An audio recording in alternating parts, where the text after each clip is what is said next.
I am Rebecca from ChemKnits, and today we're gonna dye up the 2026 Mystery Valentine's Day yarn. I am super excited about this video because a couple of the yarn bases that I have to play with for the first time can only be described as yarn bases I have dreamed about. Let's go take a closer look at the yarns. There are two types of yarn I have dreamed about for a long time. One is a sparkle yarn that has an iridescent stellina to it. I know that this is a fiber that exists because I have spun roving with it, but I've never seen it in a bare yarn. And then the second is for my favorite neo base that has these neon fluorescent neps. I've dreamt for that to also have some sparkle to it. And Wool to Dye For released both recently. This is not sponsored. I am just that excited about these yarns. The stellina in the Mermaid sock is so subtle. It gives just a hint of more of a shimmer versus a glitter. When the yarn is out of focus, you can kind of see that this stellina glitters to like an orange and sort of yellowy green way. The Neo Mermaid is 4-ply versus the original 2-ply Neo, and also has that iridescent stellina in it. Now, if it looks like the Neo Mermaid has less of the neon neps as the original Neo, I believe that is correct. This yarn is 85% superwash merino wool, 15% nep. This is 80% superwash merino wool, 10% neon nep, 10% stellina. And then this yarn right here is 75% superwash merino wool, 15% nylon, 10% stellina. All three of these yarns are available in both fingering and DK weights. But for the prototype, I'm going to use the sock version of each.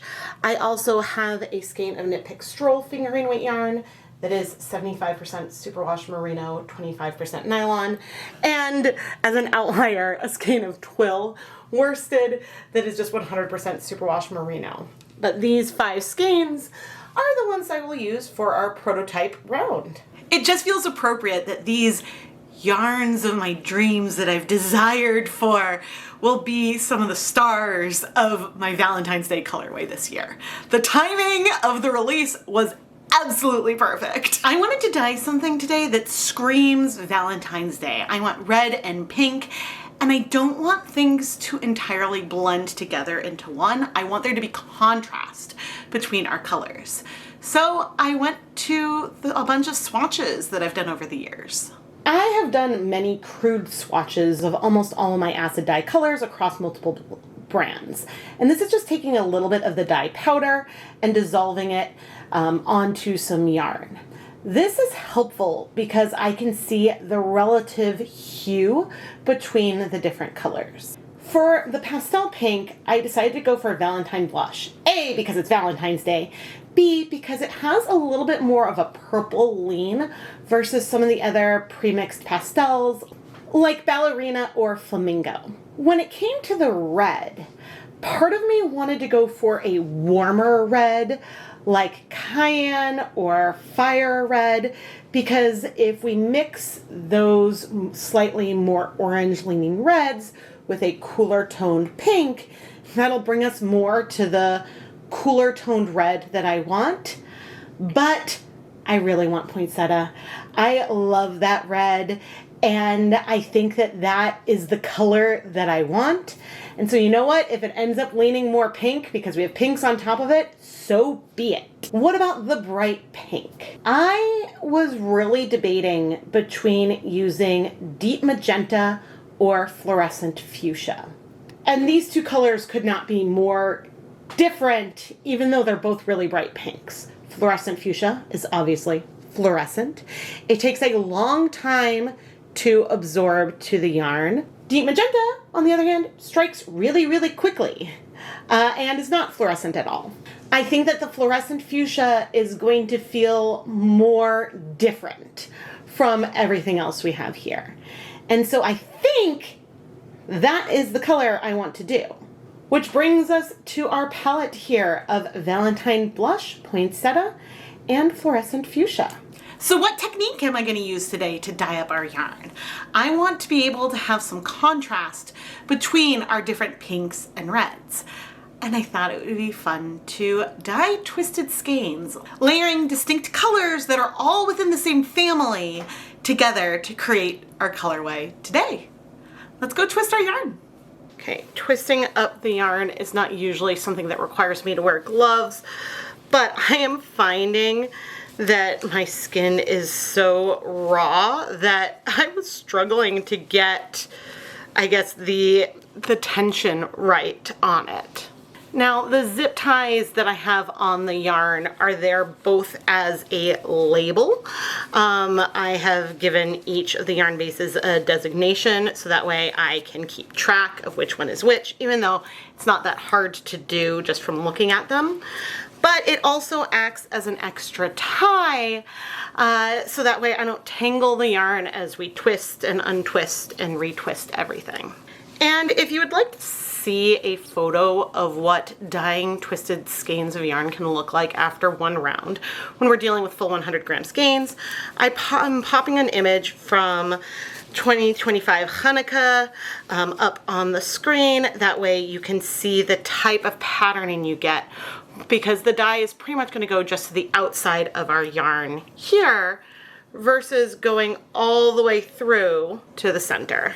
And so it's going to give us overall a very random type of pattern.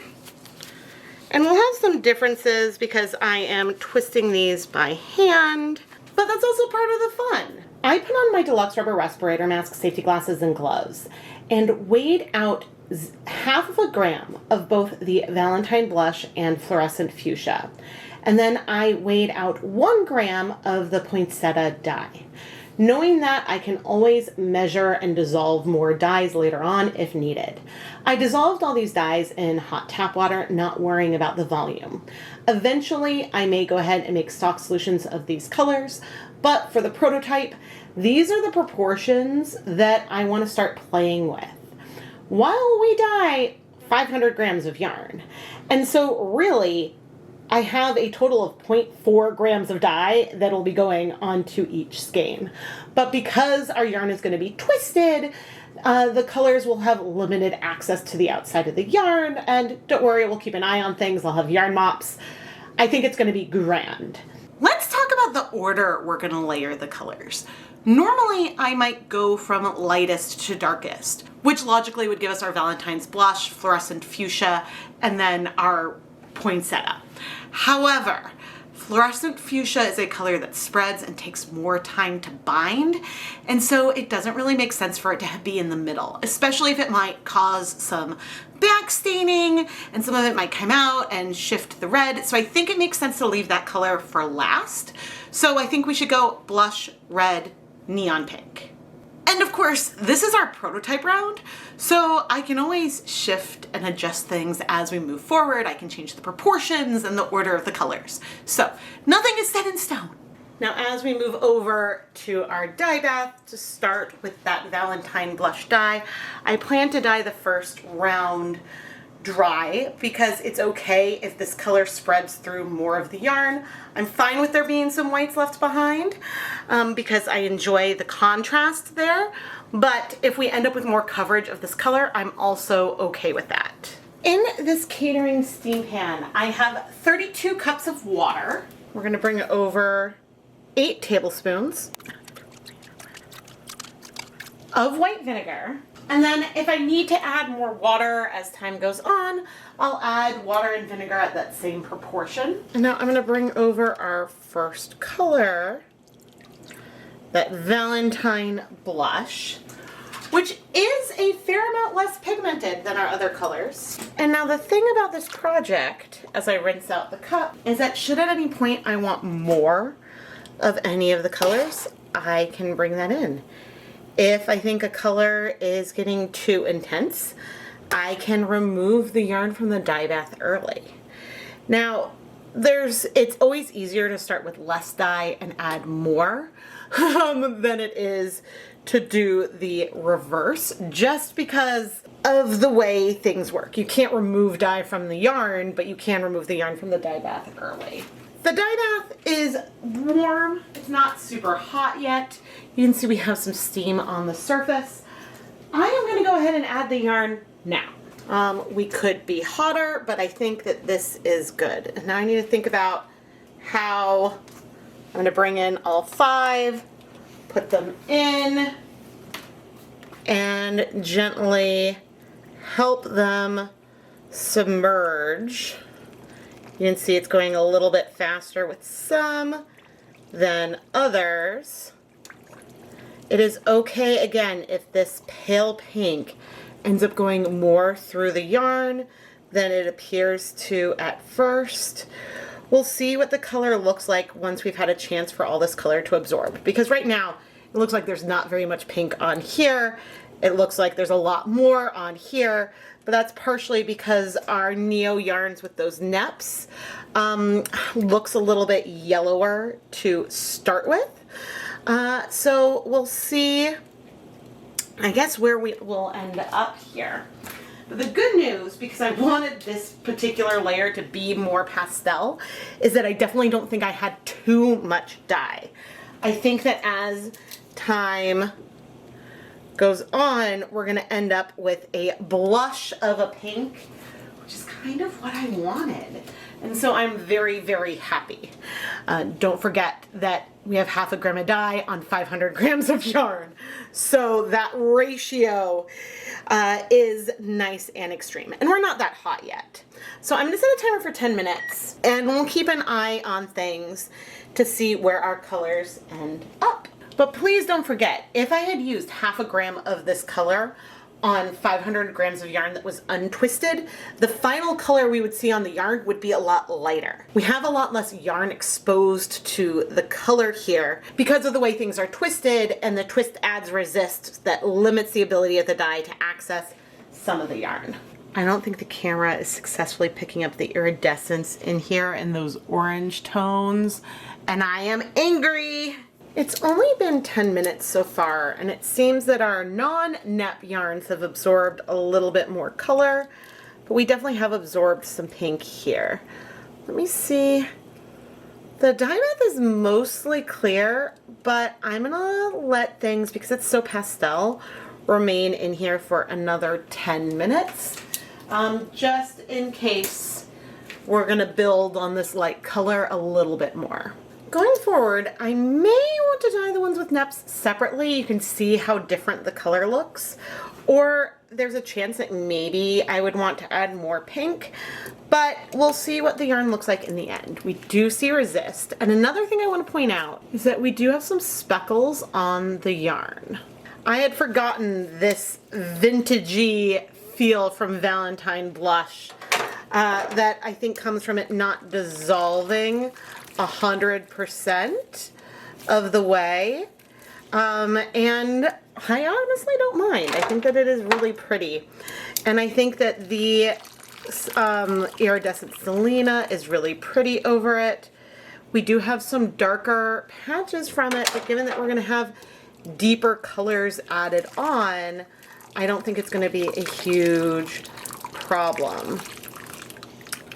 And I'm pretty happy with the level of resist that we're seeing. Oh gosh, the color did not go through many layers at all. Starting with dry yarn sometimes can cause a little bit more resist because if the yarn isn't going to soak in as fast, then the dye is only going to be stuck on the outside. But on the flip side, sometimes if the yarn is already wet, then water in the yarn can provide a resist as well. So it can go both ways. I need to let that yarn cool. But in the meantime, I'm going to bring over one more skein of Stroll fingering weight yarn to use as a yarn mop. Not because I feel like I need to soak up any residual color. And ooh, in fact, I did find some particles that were on the bottom. But more because I was curious about how much or if any color remained in here. So that way I would just know if I would have wanted to wait even longer. And by the looks of it, I see a hint of some blush on here. You can see sort of that contrast in there, but really not much at all. Now, there really would have been no problem with me going ahead and adding the red in immediately and getting that ready to go for that second layer. But this was more because I was curious. And in fact, I'm not even going to leave this in here that long. We have a hint of some blush. I'm much more likely to need it to soak up leftover red after our next layer. Off camera, I squeezed out more of the liquid from these twisted skeins, reserving that liquid to add back into our dye bath. This allowed the skeins to cool off a little bit faster so that way I could comfortably handle them as I untwist all 5 skeins right here on my counter. Okay, I would say on our yarn with the neps, we do still have sort of this patterning of the color. There's a lot of yarn that remains undyed, which is not a problem. There's a little bit of color over on that side. So what I'm going to do is shift the zip ties down into what appears to be that large white section and flip the yarn accordingly. Some of the positioning may be similar, others may be different, and that is all okay. The goal is to concentrate some of the undyed area at one end to the best of my ability. I feel like I did this one backwards, but it is what it is. Everything ends up being a bit random. And now as I go and twist them up, I'm going to do so by holding on to the end with the zip tie through one hand and then twisting on the counter with the other. While the yarn is wet, it is a little bit trickier to twist up and it doesn't retain all the twist nearly as easily, so I just need to help it a little bit. And I'm going to go ahead and twist up the remaining 4 skeins. You may notice that near the end I went ahead and retwisted this one. It felt a little bit looser. The goal is to have a lot of white on the outside, which with this one it seems like we have more pink on the outside, but it's okay for the colors to layer. That's part of the whole process. So let's go prep our dye bath. Using the same dye bath as before, I'm going to bring over our 1 gram of red dye and I'm going to rinse out the cup. This is a color where I have a feeling I may end up wanting more of it. I think that the odds that the color might feel less saturated than what I'm going for on the yarn is a distinct possibility. But I wanted to start with a little bit less and we can always build it up further as needed. Now the water level is a little bit lower. I am going to bring over some water that I collected from when I untwisted and retwisted our skeins, but I could also add more water just in general if I needed to. We'll see how things look once we add the yarn back in. We are not that close to a boil, but I'm going to go get our yarns and we're going to carefully add them in, bringing over the zip tie to spread things out. Now right now, if I was going to take this out, it would feel like a bit of a pink or light red. The goal is to have the red feel more red, which I think we will get there. Checking in on this. Whether we'll get there on our yarn with the neps, it's harder to say. I have talked about actually a little bit before, but the neps don't get dyed with acid dyes. And so a little bit of those fibers are running through all the yarn where it's not visible. And so if you dye a bare yarn and a yarn with a neon neps at the same depth of shade, the same number of grams of dye per grams of yarn, it's not going to feel as dark. And so that is something that is just worth keeping in mind. I am still very, very much enjoying our little sparkle through all these colors. Just sort of peeking. Ooh, I really, really like this color. I have no idea how many layers it's going through. But I am happy to see both. Still a lot of color in the water and a lot of color coming into our yarn. So let's go ahead and set a timer. Gosh, I guess for 15 minutes. After 15 minutes, I was gonna say that the color in the dye bath doesn't look much different, but it does seem to have lightened considerably if I compare how the footage looks now to the last clip. Oh, I didn't turn this light on. Well, even now, you can see more and more color is coming into the yarn. I'm seeing some glorious deep red tones, and if I pick up, I am seeing some evidence of our resist. What I'm doing now is I'm rotating the yarn just to expose different parts, and I'm gonna let it sit for an additional 15 minutes to absorb whatever other color it'll absorb.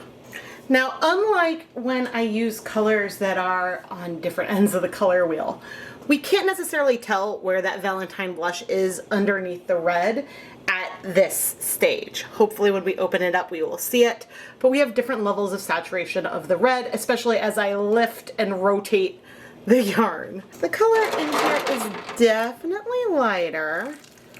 Ooh, you can see some of the like more purpley pink poking through. That is our Valentine blush. Do I see any in this one? Not yet. Trying to let some of the water drain out just because that'll help it cool faster. I may need to add more water before we do the next round, but I'll collect and bring back the water from these skeins as well. And now that things are removed, you can see there is very little color left in here. But I am going to bring over our yarn mop, which had a little bit of color on it from when I had stirred things up with my tongs. But you can see this time we do have leftover color. And the reason why it's more important for me to try to soak it up this time before we add our fluorescent pink is that I want to keep some of the brightness of that pink. And if we start with some of the red mixed in, then it may not be quite as bright. But look at how fast we're soaking up that color. I'm going to go ahead and leave this yarn in here for about 15 minutes. But while we wait, I'm also going to bring over 8 cups of water with 2 tablespoons of white vinegar to just increase our water volume again. I am now going to remove the yarn mop. It shows what a pretty pink we can get from the red. I wonder how much of pinks we see will be from this red versus the Valentine blush. While our dye bath continues to warm up again, let's untwist our skeins. What's amazing is how yellow some of the bare yarn here feels compared to how neutral it feels over here. Now I do see hints of the more purple Valentine blush in here. They are very subtle because that color did not go through everything very far, which is leaving me at a little bit of like a crossroads kind of moment here. Because when we did our red, we do have pinks in here from that red as well. But over here we have an example of the more bluer Valentine blush versus that lighter pink that we have from the red. Seeing what we have here, I could proceed in 2 directions, which I may or may not do going forward. One would be to over dye all of this in some Valentine blush to have the red and that like purplier lighter pink come through. That is one option. The other option is to twist and proceed as we have planned. And I think that that is the direction I'm leaning towards. What I don't know is if we got all of these pinks in here from the red, as I go and try, I guess I'm just rotating almost to sort of like a random position. I don't know if some of those pinks came through from the red from me moving it in the dye bath or what, I just have a feeling that our fluorescent fuchsia is going to penetrate pretty far. And so this also is going to bring forward a question: do we need to, as I try to find a spot, do we need to include the Valentine blush in future iterations at all? And that, I guess, is just going to really depend on what we see once we get to the end, if we see it popping through or not. Because I have a feeling that that fluorescent fuchsia may make not a tiny impact on what we have overall. Let's see. I'm just sort of shifting based on where I feel like it makes sense. I do feel the Valentine blush, and also where we are right here is really, really beautiful. It makes a little bit more sense on our white backdrops than it does on the more yellow, but it's still not bad. I'm gonna try to get some of these more yellow patches. And we could always, even after the fluorescent fuchsia, we could still over dye it with some Valentine blush if we wanted to have that color in there.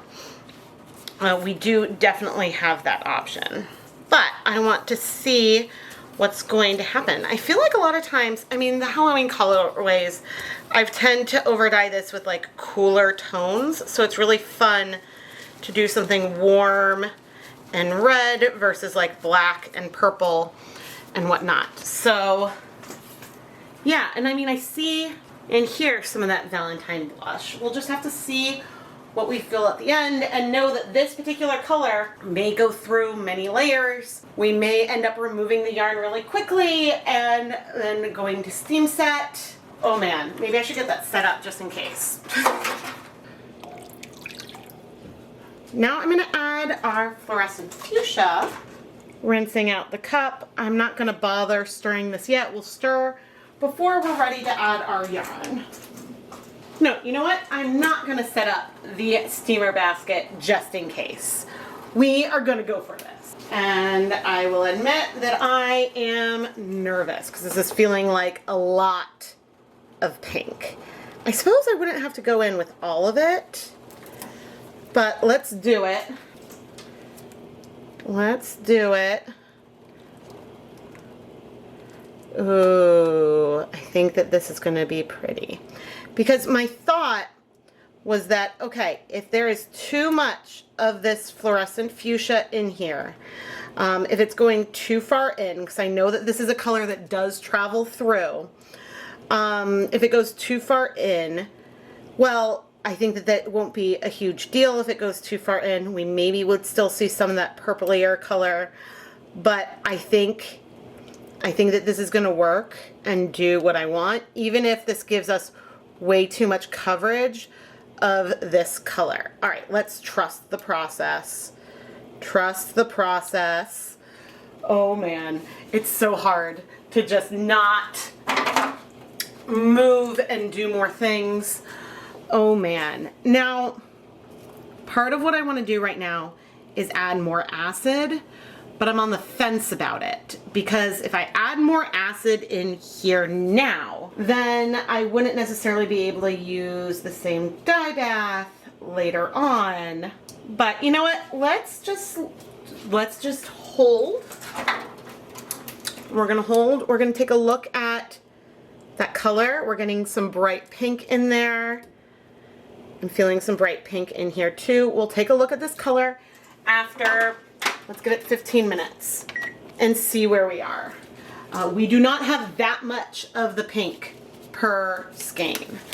And then depending on where things are, once like we open things up, then we can decide what we need to do. And if maybe going forward, we may skip the Valentine blush step, I don't know. It depends on how subtle that really is. You know, I think that this is the first time I've done this technique where all of the colors were really within one little family. I mean, I know I've layered the same color on top of each other multiple times, but normally when I do this technique, we might have, say, a yellow and a red that when they overlap, you see an orange. But because all of our colors today are pinks and reds, when they layer on top of each other, you might shift the hue of the pink or the red a little bit, but it isn't going to be as dramatic as like the green you get when you layer an orange and a blue sometimes, when you get like a deep, muddier, mossy green. Nothing is going to turn mossy from this because we're all sort of within one narrow slice of our color wheel. But I'm still really excited with, I think, the contrast we're gonna end up with, and I can't wait to see it all dry. It's been 15 minutes. Hard to see what's going on, but we're seeing a lot of beautiful, bright pink. Okay, I am seeing some resist. Okay. So we're still feeling red in with our pink. All right. Oh, you know what I want to do? And I know this could be working some of the color through, but I'm going to flip to the best of my ability. Flip the yarn over. This is what I did with the red. Just because if some of the yarn is resting on the bottom, then dye can't get through, which is fine. Let's wait 15 more minutes and then we'll remove the yarn.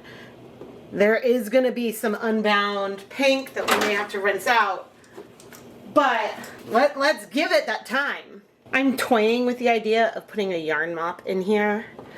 And I don't think I'm going to do that entirely, but I am going to just dip it in just for a sec, just to see how much color is there. Okay. Compared to where we were before,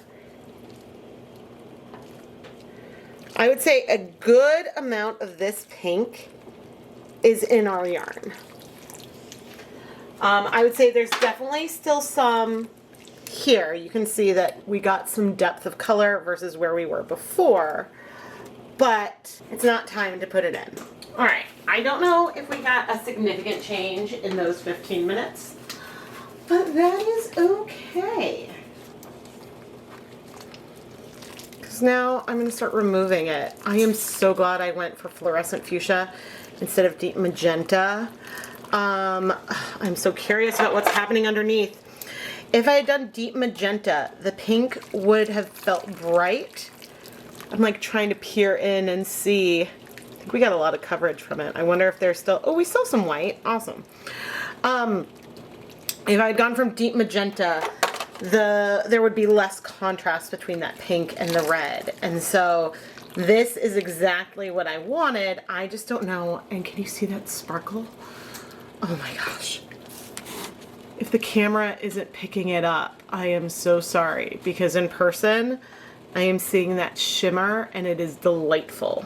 So yeah, so this is just the prototype round. So we'll see what, if any, changes. Oh, this one's gonna come untwisted.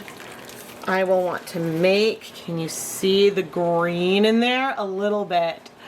Oh, I think this time, oh, I was still zoomed in way more than I meant to be.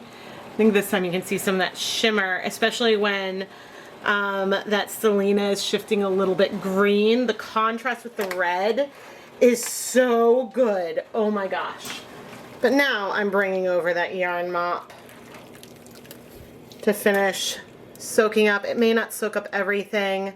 With fluorescent fuchsia, we don't always soak up all of that color, but we can try. And also, depending on how much of it we soak up, will depend on, can we reuse the same dye bath for multiple batches?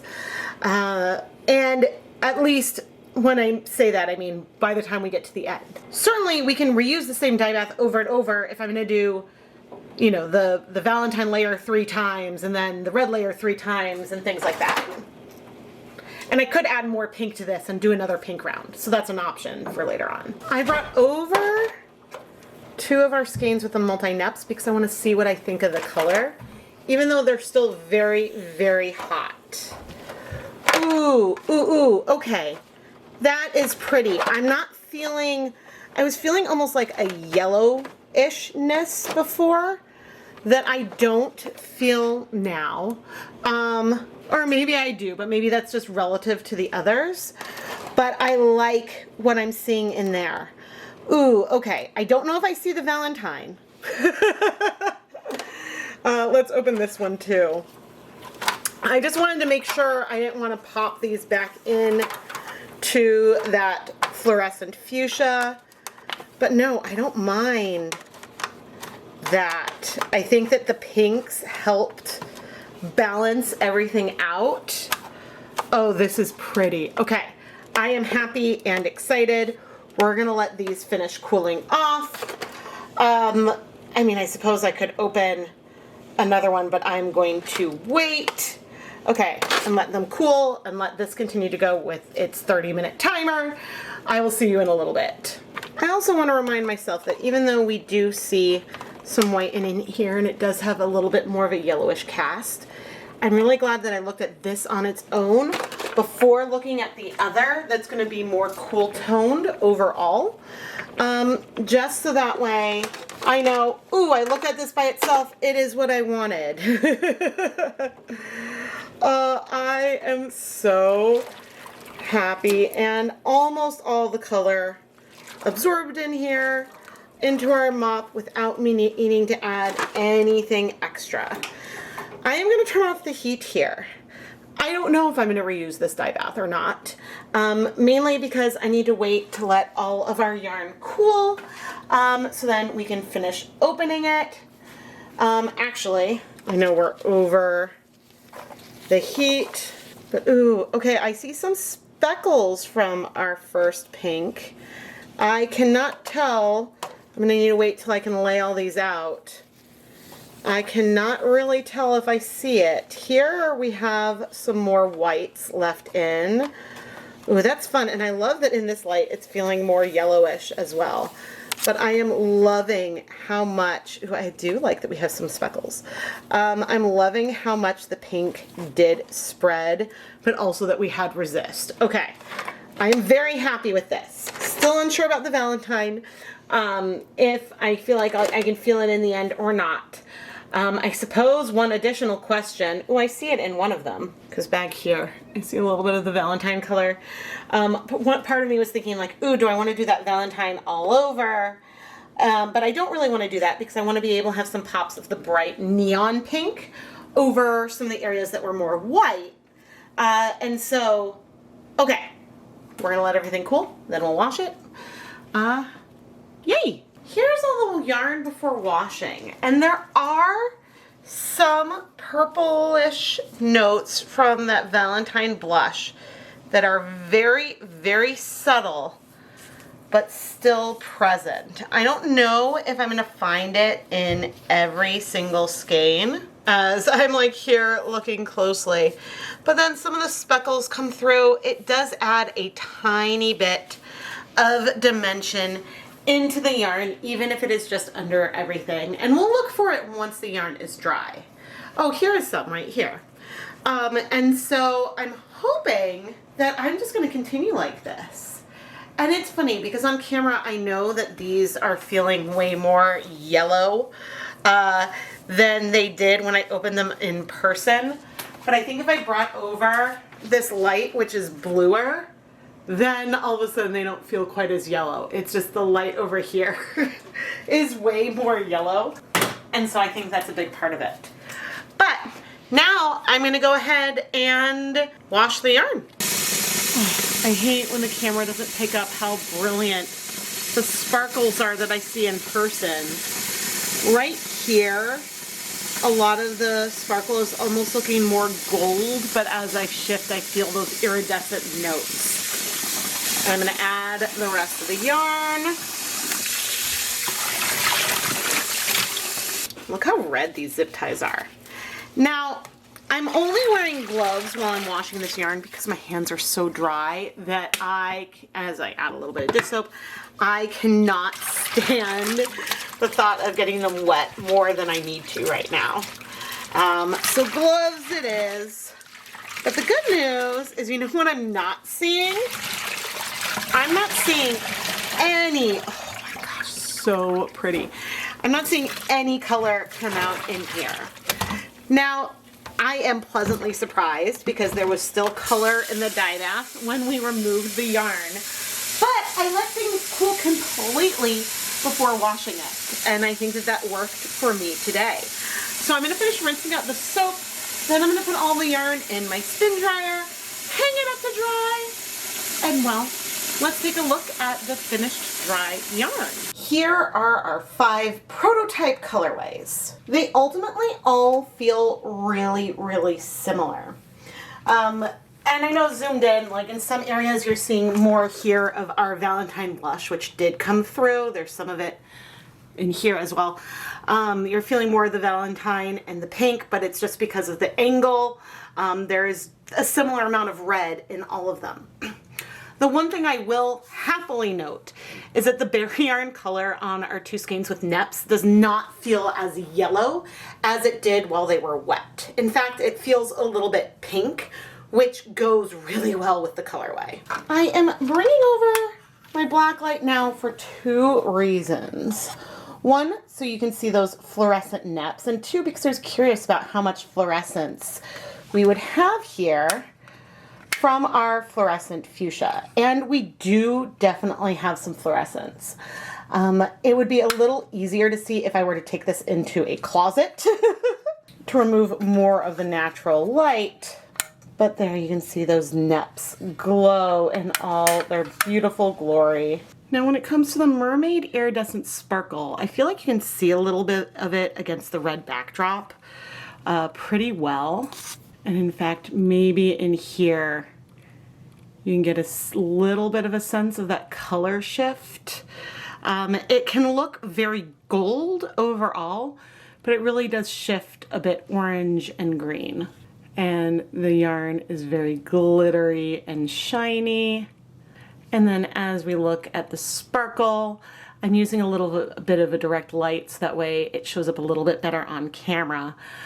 Sometimes I think you might be able to see that the sparkles look a little bit more green. The iridescence is very subtle but absolutely comes out in person. I just don't know how well I'm able to capture it on camera, but it is very, very sparkly and catches the light. Our Neo Mermaid definitely feels heathered in some areas, potentially because some of the neps, some of that fiber is running all the way through and that may not take up dye. That's something that we've seen with similar nepped bases. But the touch of sparkle in here is so much fun, even if it's harder to capture on camera. I think there's so much light in here that the camera just sort of averages things, so I'm not sure how it's popping up. But over here, I think especially you can see some of the green in the iridescence and maybe some of the more orange notes of it as well. But it is so fun. Our yarn mop from the prototypes feels like a color that isn't entirely present in the rest of the colorways, mainly because it's a mix of our red and our fluorescent pink. But it's still a very pretty pink tonal. The more I look, the more I find some quiet moments of that Valentine blush in the yarn, and so I'm really glad, some up here as well, that I kept it in. It's very, very subtle, but I did keep that step when I went to go dye up more. I have our prototypes over on the left and a lot of the others over on the right, just hastily laid out.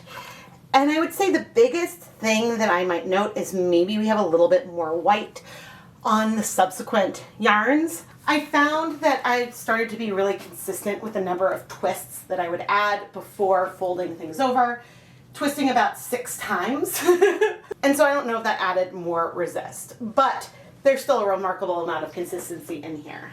But compared to our very first mop, the second batch of mops, and there's 2 of the second batch, they are much more saturated because they went through more rounds of dye. But I love this coral color that we have there. I think it's really beautiful.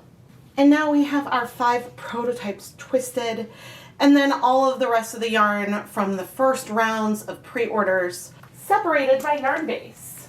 If we zoom into our twisted yarn closely, you see predominantly still the red and fluorescent pink, but we do still see some hints of that Valentine blush present. And I think this colorway worked just so well on all of the different yarn bases. Our Valentine's Day card this year is this really fun woven heart that I will be signing.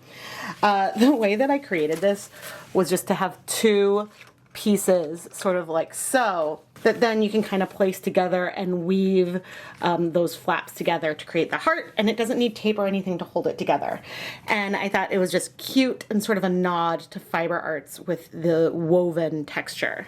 The Progress Keepers this year also have a little bit of a yarn quality in the heart, and up as I drop it, it was a lot of fun to pull all this together. There are still a couple of mystery Valentine's Day bundles available that come with the signed Valentine, a Progress Keeper, wrapped up all with a sticker. And you can find those in the ChemKnits Creations Etsy shop. But I'm also going to open a dyed to order listing for the 2026 Valentine's Day colorway for just the yarn, none of the extras, and that's going to be available for a limited time. Basically, you can tell me the yarn base you would like me to dye, and then I will dye a batch that is dyed to order. Now, this listing will be open for a limited time. Please see the details in the listing description to know how long it'll be open, probably about a week. So that way I can dye up a big batch of all that dyed to order yarn, and then there may be in a shop restock some ready to ship, because I'll likely be dyeing these up in batches of 5 skeins like we did in this prototype. I am Rebecca from ChemKnits. If you've ordered one of my Valentine's Day bundles, I really hope that this felt like a care package from a friend and a nice warm yarny hug from me to you. Please subscribe and turn on notifications so you never miss a new video. I am Rebecca from ChemKnits. Happy Valentine's Day, and thank you so much for watching.